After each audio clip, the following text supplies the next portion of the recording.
Alright, now you guys get to find out why I do everything in writing and don't do much on video. Today is the inaugural episode of Correcting the King James. I've wanted to do a YouTube program where I do something with my translation projects for a while. The first thing that I did as a translation project that I put out in the world was my corrected King James version.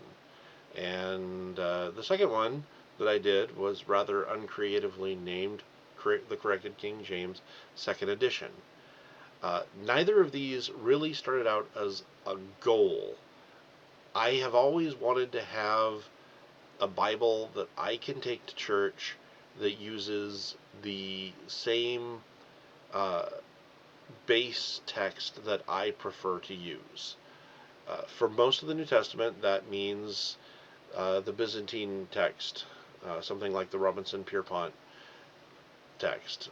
And for the Gospel of Matthew, that means the Hebrew text of Matthew. Matthew from the Paris manuscript. Um, when I made the corrected King James, all I wanted was something that I could take to church with me and have close to my base text. I didn't need to be super professional and it didn't need to be super scholarly. It just needed to be something that I could read and I could go, hey, this is what I think the closest base text is really saying. Um, and the easiest way to do that back in the day was to uh, set something up through a website that was called CreateSpace. It's been entirely absorbed into Amazon KDP now, but uh, at the time, that was the best option. So if you go to Amazon KDP and the options I'm talking about aren't there anymore because Amazon changed it. But back in the day, I wanted to have one just for me, and so I logged in, I uploaded my manuscript, and when I got to the end, the very last option was, do you want to put this on Amazon? And the questions were yes or no, not give us your credit card, not give us your social security number, not tell us everything about your firstborn child. It was just yes or no. And how stupid do you have to be to say no? So I said yes. And I got it up there and I had mine and I was perfectly happy with that for a couple of years, except then people started buying it and I felt kind of bad because that wasn't what I made it for. I made it for me, and now people were going to take it to their own churches and they were going to be looking at it and they were going to go, aha, this and this and this, and that would just be a part that I hadn't proofread quite as close as I meant to. And so I went back and I did the corrected King James second edition. And in that one, I used publicly available, public domain versions of New Testament books that would follow the sources I preferred.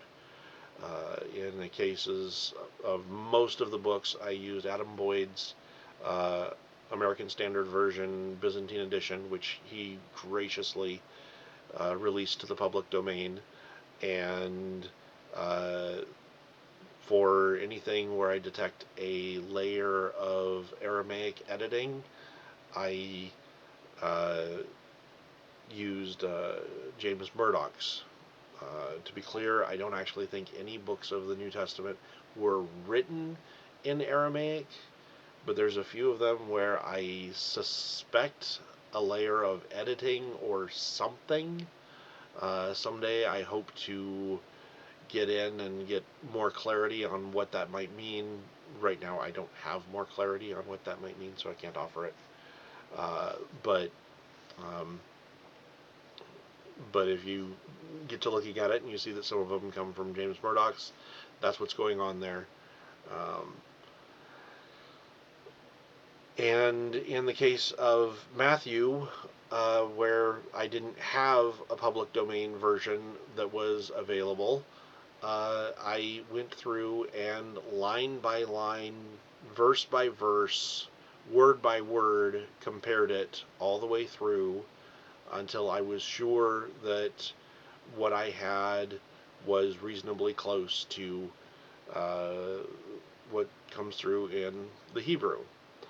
Um, now that the uh, Dr. Hugh Schonfield's version of Matthew, translated from the Paris manuscript, is available in the public domain, I fully intend to do a third edition that will be entirely public domain sources for the corrected King James, and uh, I held on to my copyright for the second edition of the corrected King James of Matthew because I'm always afraid that somebody's going to try and turn around and do something bad with it, and I want to have whatever little tiny recourse a copyright might give me to say, hey, don't do that.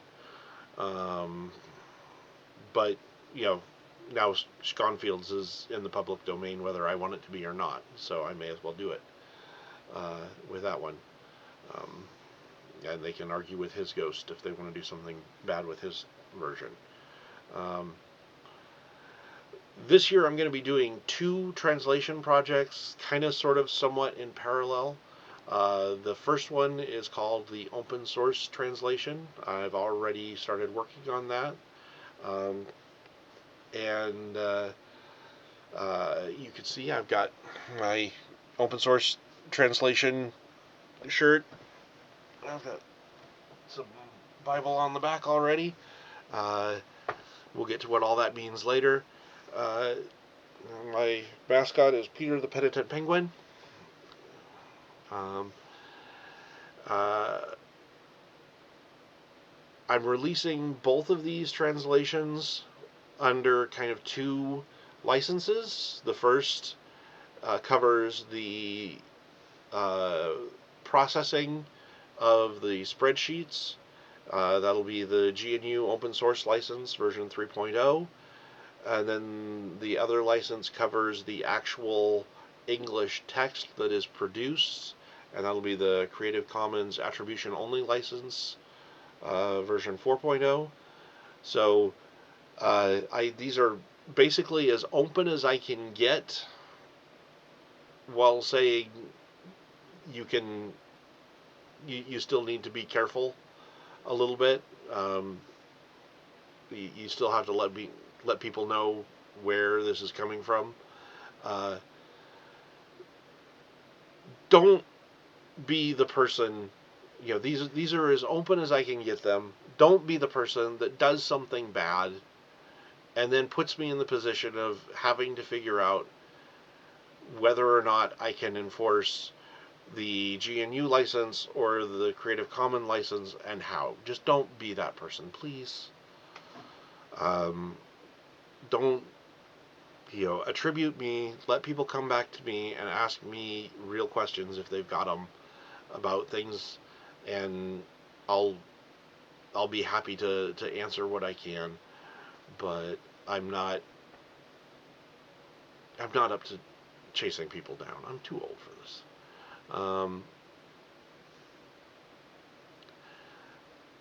I have several goals when it comes to producing these translations. The first and foremost goal is like I said at the first, I want to have a translation of the Bible that I can take to church, and I can open it up and I can say, hey, this is what I think that really says there.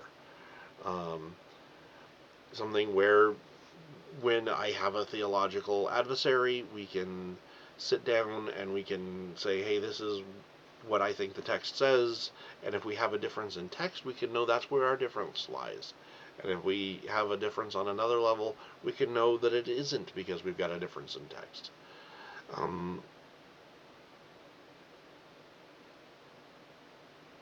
I currently do that with my corrected King James Second Edition. I have it. Do I have it over here? Did I bring it today? I've got a New Testament.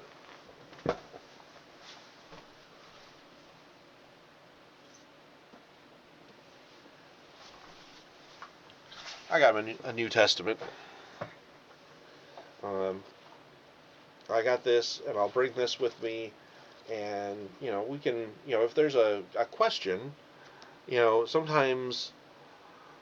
sometimes we disagree about things, and they'll say, this is what the text says, and I'll go, really? Let's check, and I'll open it up, and it sure enough is what the text says. And sometimes you'll open it up, and you'll find out that only the King James says that. Nothing else says that, and so we can talk about things at that point. Um,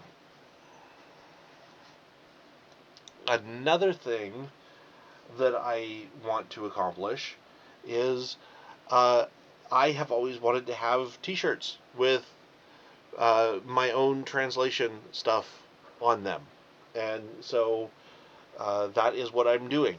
And much like the translation of the Bible, the books, it turns out that it is easier to do this through a website that also lets me sell it. And how stupid do I have to be to say no to that?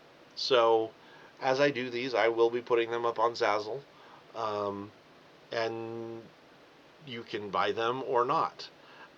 Don't be the person that thinks that because you bought my shirt and you're going to threaten to return it, that you have some kind of power or control over me. Yes, I get those.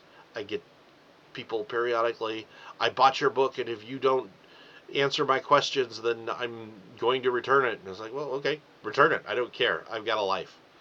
Um, uh, I do not make enough money to bow down to anybody at this. I'm not a pastor. I'm not a scholar. I'm not a text critic. I have been a lot of things in my life. I taught Kung Fu for 10 years. I was a tech support agent for 7. I was in sales for 5 years. I've worked at a paper mill and a glass factory and a fishing rod factory. I worked as Santa one year. I worked in the 2020 census as an enumerator. I was a stay-at-home father for 4 years. I tutored high school math, science, and computer programming for a year. Uh, oh yeah, I did some font development and design. Turns out what I lack in artistic ability, I make up for in lack of artistic ability. But I know how to turn somebody else's, or I did. It's been 15 years, but I did at one point know how to turn somebody's outlines into a font, and I was able to help a couple of people get their fonts up and out for sale. No, nobody really made any money. Well, I made money. They paid me to do the hard part, but as far as I know, none of them ever made any money on it. Um, uh, Currently, I am a CNA working as an individual provider through the state of Washington, providing assistance with daily living uh, for developmentally disabled adults. One of the developmentally disabled adults that I care for is my son. Um, this doesn't always leave a lot of extra time to do my hobbies of working in the uh, biblical languages. Sometimes life gets real. When you've got a medically fragile child, sometimes things happen, and it is what it is. Um,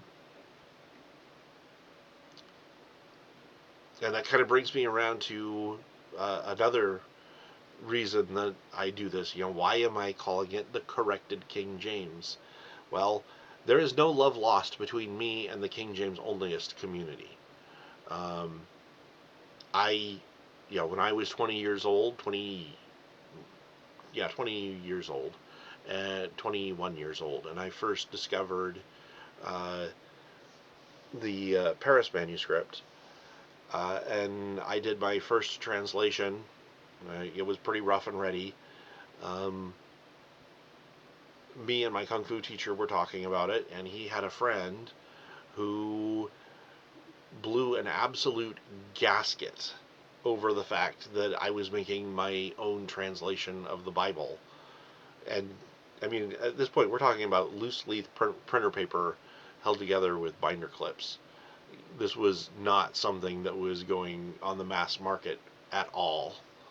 Um, and uh, he wanted to read it and make sure that it was whatever he wanted to make sure it was. I don't even know what he thought he was thinking. And he threw an absolute temper tantrum over the fact that a couple of times where the King James has neighbor, I had friend. And the underlying Hebrew word is ria. And it's a hard word. It doesn't have an exact semantic range. Acquaintance is probably kind of sort of the same thing. Um, it's anybody you've had interactions with. Um, if you could say, "Oh, I know that person," uh, and it without intending to convey that you're close to that person, then they're within the scope of what that word implies. Uh, and at the time that the King James translators were translating it, neighbor was probably the best word to go for it. But because I sometimes have one dictionary at hand and sometimes have another dictionary at hand, one time I translated it as friend, and one time I had translated it as neighbor, the way we spell it in America, and another time I'd spelled it as neighbor, the way they spell it in Canada. And he just was all kind of incensed that I would have a personal translation that wasn't perfect. I don't even know what in the world was going through his head. But, I mean, at the time, I didn't know better. I didn't know this is how King James onlyists are. He was probably not the first one that I'd met, but, this was kind of the first time that I'd had to deal with one on that level. Um, Before that, I did have one interaction, you know, when I first started going to church. uh, I learned that the Old Testament was written in Hebrew by seeing the Hebrew letters in Psalm 119, in the version of Psalm 119 in my Bible. And so I said, I wonder how much Hebrew I can learn. And it turns out that I do not have a gift of tongues. It's something I still struggle with, you know, 25-ish years later. And, um, I do the best I can, but I do not claim to be divinely inspired at any level. But at that point, I was learning the Hebrew alphabet, and I had my Hebrew alphabet flashcards in my pocket so that whenever I had downtime, I could go through them. And the church I was at had a guest pastor um, who saw me doing that, and he's like, "Well, what are those?" And these are Hebrew letters, and he was like, "Well, why would you want to learn Hebrew letters?" Well, I know that the the Bible was originally written in Hebrew and Greek, and Greek letters look more or less like English letters, so I don't think it'll be as hard to learn them. That turned out not to be quite as. I mean, they weren't as hard, but they were their own struggle. Um, and so I, you know, ended up in a little bit of a conversation with him, and he like threw all kinds of tizzy, and then. But at that time, I just figured it was just him, because when our pastor came back the next week and people were confronting our regular pastor about it, the regular pastor's like, no, Sean's right. That guy's an idiot. And I don't think he said it quite like that, but it was very much in that vein. It was very much, no, Sean's right. It was written in Hebrew. Hebrew letters are cool. Um, and it was not a King James only church. It was just that one time that one guest pastor was King James onlyist, and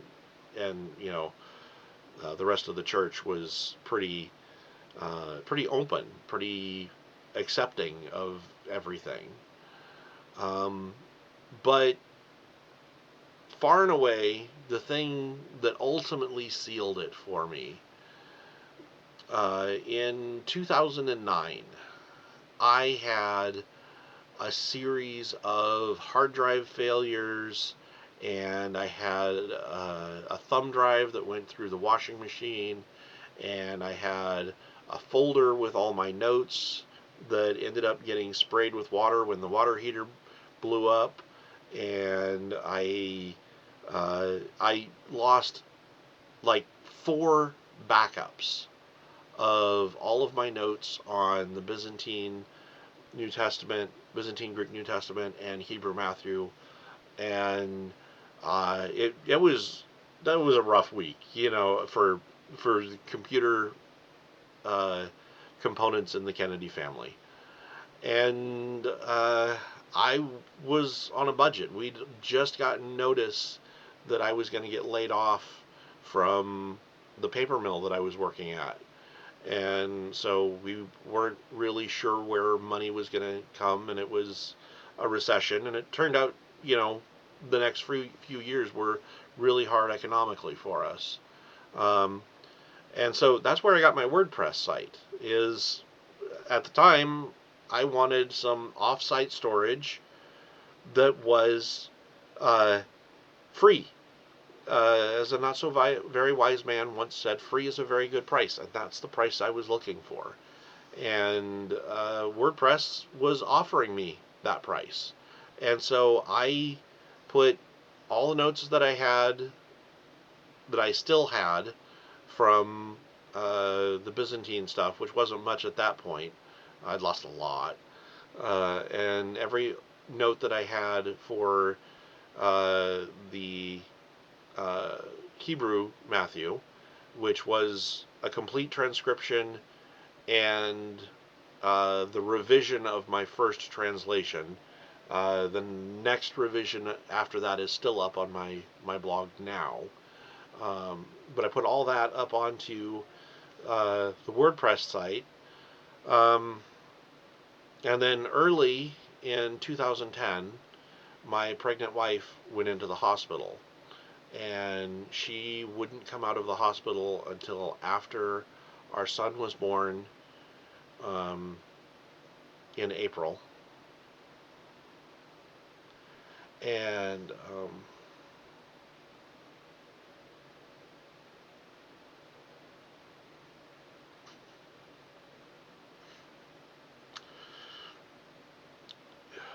over the next few months, we would learn that I'm a carrier for the genetic condition that um, means our older boy will always need help.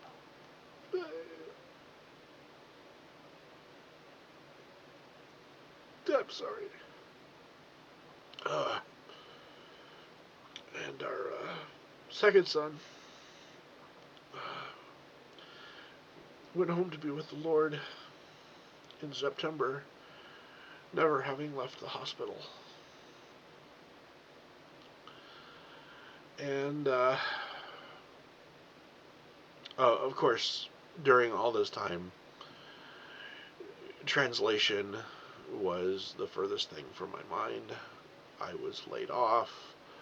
I was trying to make a go of the Kung Fu school, uh, which I'd been running in parallel with running at the mill for about a year and a half at that point. And then, uh, that kind of took all the wind out of all my sails. And it wouldn't be until November, when my birthday came around, that I said, you know what, I'm going to try pulling down some of the stuff that I stored up on WordPress, and I'm going to make another go at it, try and get something going in my life again. But when I logged into WordPress, the first thing I saw were 12 messages from King James Onlyists telling me that I'm a heretic, that I'm going to hell, that everything about me is evil and horrible, and that I'm irredeemable. So I deleted it all. I shut it all down. It was the end of everything for me for a long time. And so there is no love lost between me and King James Onlyists. I do not entertain the conversation of whether King James Onlyists are Christians. They worship their traditions. They do not worship Christ. I have and will continue to entertain conversations of whether or not they are actually human, whether they have souls or not. I find that to be a rather fascinating conversation. And I have heard some very, very compelling, not convincing, but compelling arguments on the other side. And it is always pointed out that we don't actually know what's going on inside other human bodies. So there is always that. But no, when I walk in to a church and my Bible says corrected King James, and I see 4 or 5 King James Onlyists about lose their mind, there is very little that makes me happier. There is absolutely nothing you can say to take that happiness away from me.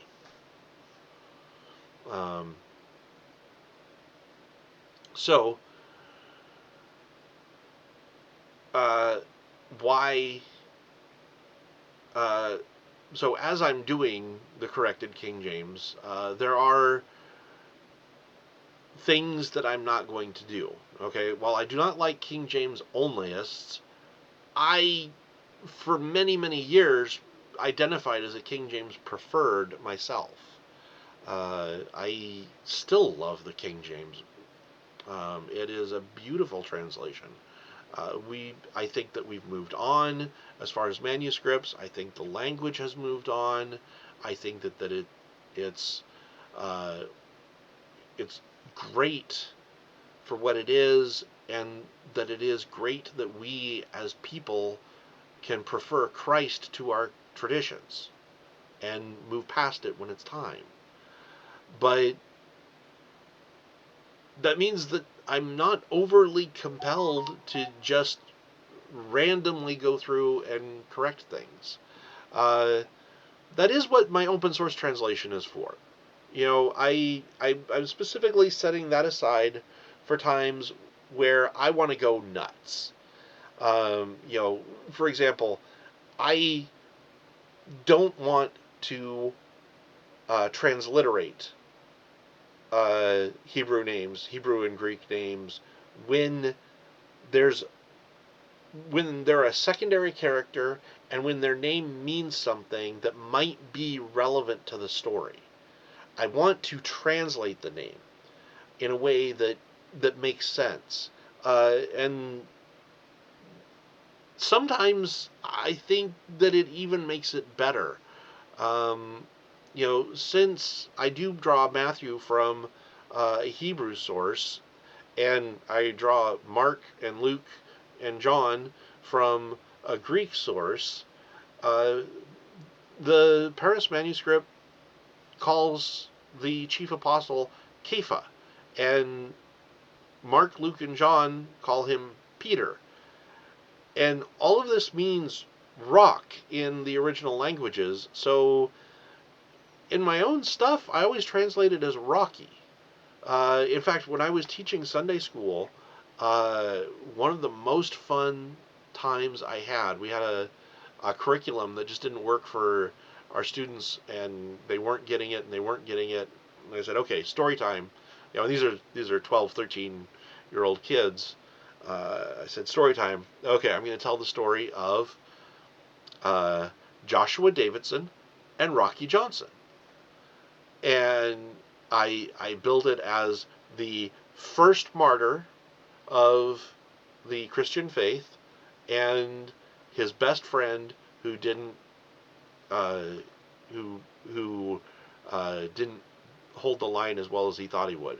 And one of them said, "Wait a minute, I thought Stephen was the first martyr." And I said, "Well, Stephen gets the credit as the first martyr because Joshua is kind of in a special category as that goes on. Here, let me tell the story, and you'll get it." All of them got it by the end of the story, but I have never had 13-year-olds that grew up in church sitting on the edge of their seat waiting to hear the story of the crucifixion like that ever before. And it was so much fun. And, being able to do that kind of thing in my own personal translations, you know, I can I can call people what they're called in such a way that it's gonna carry through, and I can mention things that I notice. I can tweak things if two words are supposed to rhyme or supposed to have an alliteration. I can do something to kind of pull that through in the translation, and I'm going to do all that in the open source translation because it's fun. And if I mess it up, it's just for me. The thing I'm providing there is the software behind the scenes to make it so that um, people can make a more consistent translation if they want to. Uh, it, I'm not really expecting somebody to read the open source translation as a translation. It's more of a, hey, if you want to do this, you can, and with a little bit of Hebrew. I think everybody should make a translation of at least one of the Gospels. And if you have a favorite book of the Bible that is not one of the Gospels, you should do a translation of that too at some point. Even if you don't know the original languages, if you know like French or German or Spanish, translate it like from English to German or from German to English or whatever. It just engages different parts of your language processing center. Things that you didn't notice will come out. Even things that you kind of glide over as part of a word study. Uh, you'll go, oh my gosh, this is a whole thing. Uh, and um, for me, uh, when Jesus says that God will make His sun to shine down on the righteous and the unrighteous, uh, I had translated that 3 times, and the third time that I was translating it, so I translated it twice, and the third time I was translating it, um, I went, oh my gosh, this is something I had never noticed. He's calling the sun his son. And I went back and I checked my other 2 translations, one from the Byzantine and one from the Paris, and I'd done it that way both times, and I'd still missed it. And so just little things, and it doesn't change anything. It's not like it's going to rock your world and you're going to be a whole different kind of person, but you do get that little bit closer, that little bit deeper, that little bit stronger connection. Um, and so I've got the open source translation for that, which I won't translate on screen. I'll just do that for me. Um, but then that does leave the question, when I am correcting the King James, what am I going to correct and what am I not going to correct? And this will be the corrected King James 4th edition. Um, so, first and foremost, the things I am not going to correct. I am not going to correct to whatever extent it is possible to leave this unchanged. I'm not going to correct archaic English. So, uh, he walketh, uh, thou walkest. Um, it doesn't bother me, and I think it adds character. So I'm cool with it. Thee and thou versus ye, and you. Uh, I'm going to keep those. The King James uses those to distinguish between uh, first or between second person plural and second person singular. I'm going to do that a different way in the open source translation, but I think it works as long as you're doing uh, as long as you're doing it consistently with archaic English. So I'm not fixing that. Um, Things that I will fix are inconsistent spelling or British spelling. I'm going to try and bring as much as I can to an United States spelling. Um, as far as inconsistent spelling, uh, depending on where you are in the text, the same prophet can be called Jeremiah, Jeremias, or Jeremy. Um, and the, as far as I can tell, there's no reason to do that. It's just whatever the translator was feeling that particular day when they were translating that particular section. And that's fine. Obviously, I just told a story or I did the exact same thing. But my goal is going to be for these translations that I'm putting out to be more consistent. That I have everything pulling from one common dictionary and producing one common output.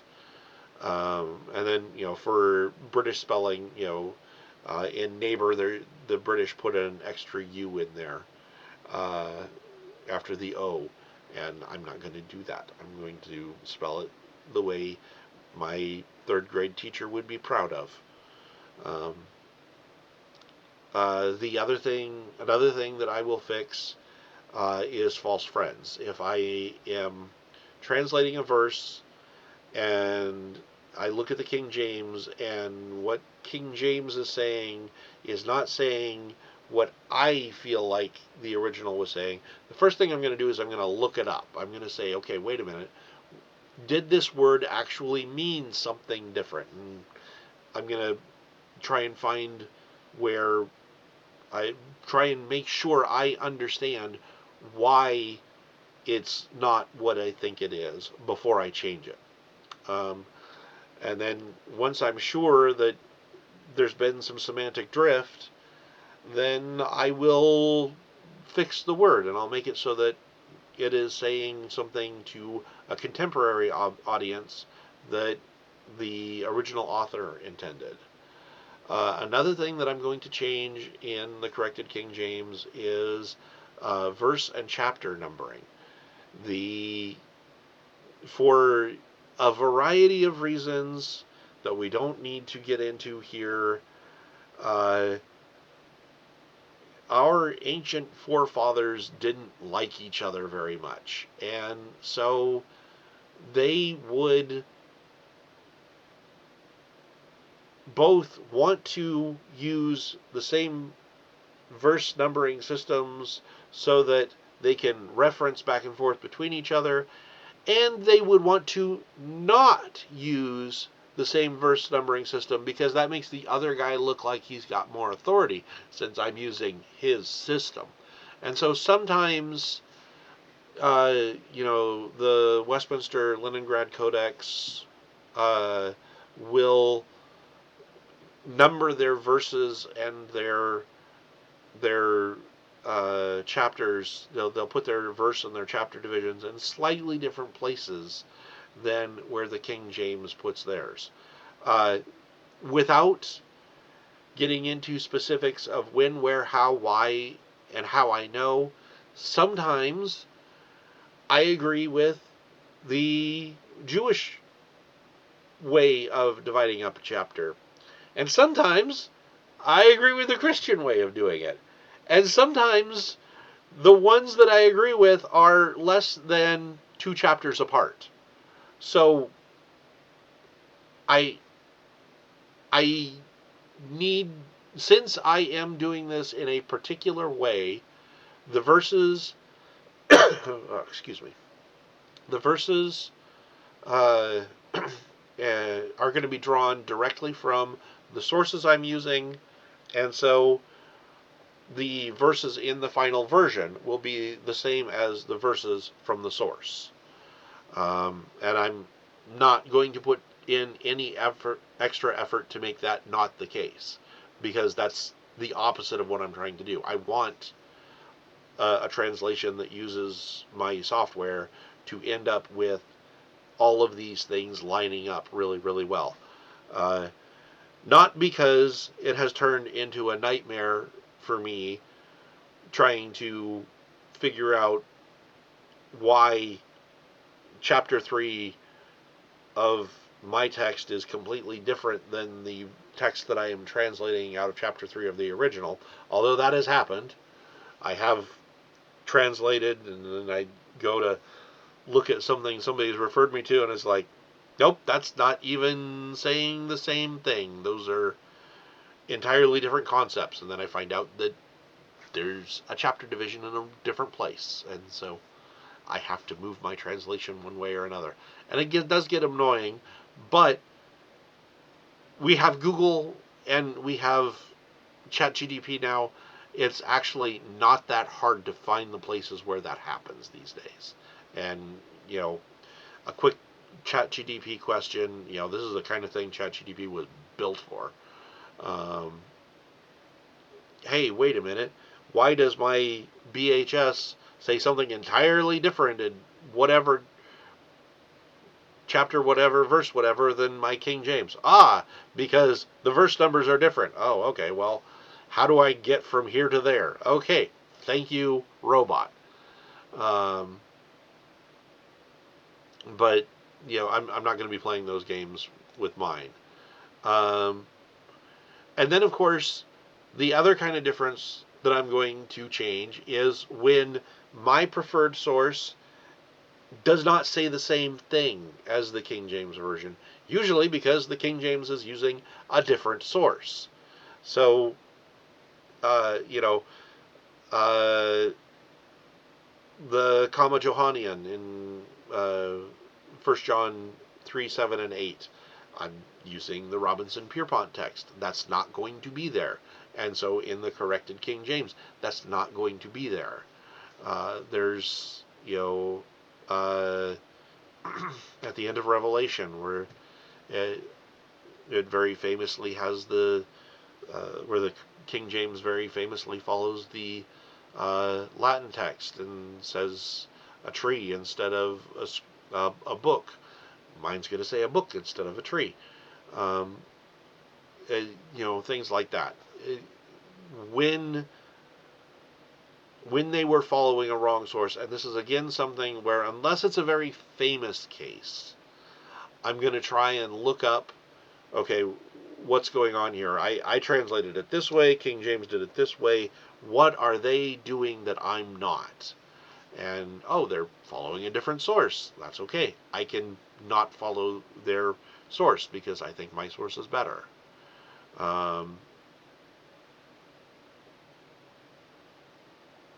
Let me go through my notes, make sure if there's anything I've missed. My plan is to do one of these videos per month.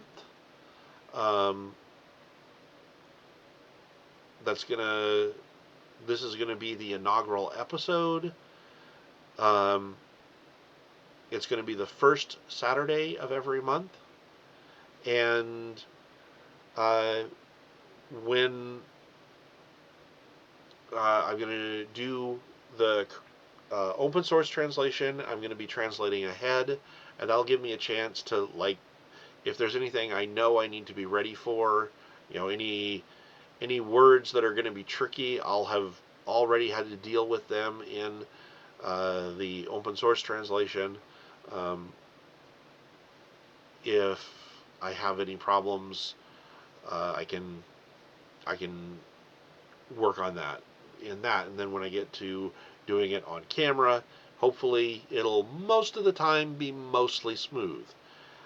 This will allow me to uh, not have to do quite so much planning for one of my Saturdays per month. I do 2 posts a week on my blog. I do on Thursdays thoughts inspired by a movie, and then on Saturdays I do whatever's been rolling around in my head. And this will give me, one Saturday a month where I am not putting quite so much energy into anything. I'll turn on the camera and I will translate for an hour, and however far I get in an hour is how far I get. Um, the and it'll give a little bit of stability. A lot of what I write tends to be a little bit haphazard, and you know, I love my friends and I love my family, and I appreciate that they suffer through reading all the craziness that I put together trying to figure out what exactly set me down this particular rabbit hole this week. Sometimes it has got to be really hard, and sometimes they know. Sometimes they were there at that conversation, and they go, "Oh, I know what this is all about," and I mean that's great. But this will give something with a little bit more structure, something with a little bit more uh, cohesion for people who like that kind of thing. Uh, Everything will be in a Google Drive. Um, because it will be uh, something that I'm doing ahead, I hope to get like 2 or 3 episodes ahead fairly quickly and then keep that momentum going. If you get into the Google Drive and you look and you see, oh, there's already, whatever verse has already been translated, but there's not a video of it up yet, uh, don't worry. I will put the video up. It's coming. It'll kind of give you a chance to see just how far ahead I am. Um, and then, for I do have some blogging projects that I wanted to put a little bit more thought into. Um, but I've been so bogged down with, just trying to make sure I make it at the end of every week, that sometimes I don't get all the thought into all the things that I've gotten down. Um, let's see. Uh, and I think that pretty much covers it. Um, these are going to be absolutely zero production quality or value. This one today is just my face. Going forward, it is going to be just recording the screen, because nobody wants to look at me when you can look at the Bible instead. Um, so I appreciate all of the time that you have bothered to listen to me and put up with my ramblings, and I look forward to getting these things up and going.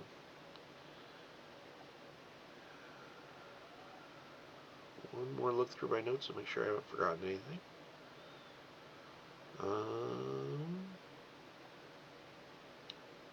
Nope, that'll be that. Have a good afternoon.